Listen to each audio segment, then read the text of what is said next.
एक राजा था, उसके घर में कोई संतान नहीं थी। उस राजा ने अपने पुरोहित से कहा कि महाराज मेरे घर में कभी कोई संतान नहीं होगी क्या?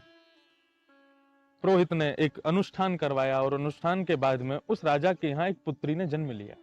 पुत्री का जन्म हुआ, राजा के पूरे राजभवन में, उसके संपूर्ण राज्य में आनंद की हिलोरें उठने लगी। सब आनंदित हो गए, हमारे राजा के यहाँ पुत्री हुई है।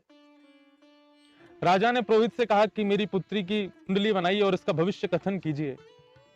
पुरोहित ने कुंडली तैयार की और जब कुंडली तैयार करके उसमें देखा तो भविष्य तो ऐसा था, वो साक्षात लक्ष्मी ही थी, लक्ष्मी का ही अंश थी। जिस घर में जाएगी, जहां रहेगी, वहां पर धन की मानो जैसे वर्षा हुआ करेगी।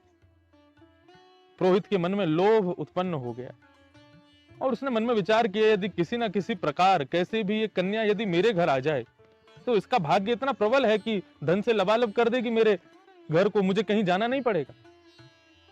और पुरोहित ने अपनी लोभ में आकर के अपनी दूषित मति का प्रयोग करते हुए राजा के सामने झूठ प्रस्तुत किया कि महाराज क्षमा करें, लेकिन मैंने भविष्य देखा है, आपकी पुत्री किसी राक्षस की छाया पड़ने से इस पुत्री का दुष्प्रभाव जिस घर में जाएगी उस पर पड़ेगा। यदि आपके यहां रहेगी तो जब तक रहेगी आपका संपूर्ण राज्य, आपका संपूर्ण भवन एक प्रकार से कंगाल होता चला जाएगा। मैंने देखा है कि कुछ वर्षों बाद आपके राज्य में भूखमरी हो जाएगी, महामारी फैल जाएगी और उस सब का कारण होगा ये पुत्री। राजा घबरा गए, बोले क्या करूं प्रभु मैं? बोले एक ही उपाय है राजन, आप अपनी इस पुत्री को नदी में प्रवाहित कर दीजिए। राजा घबरा गया, बोले आप कैसी बात कर रहे हैं, मैं कैसे अपनी पुत्री को अपने से दूर कर सकता हूं?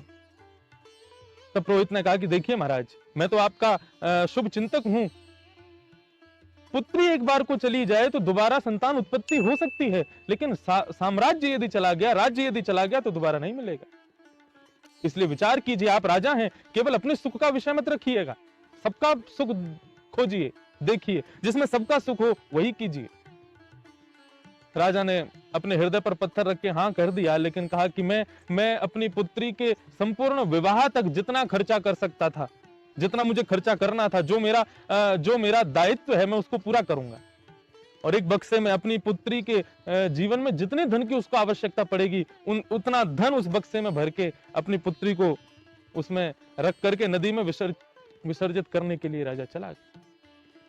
वहां पुरोहित एक दिन पहले अपने घर में अपने पुत्रों से कहकर के आया था कि कल को नदी में एक बक्सा बहता हुआ आएगा, तुम लोग उस बक्से को उठा करके सीधा मेरे कक्ष में ला करके रख देना, खोल के देखना नहीं और किसी को कुछ बताना नहीं।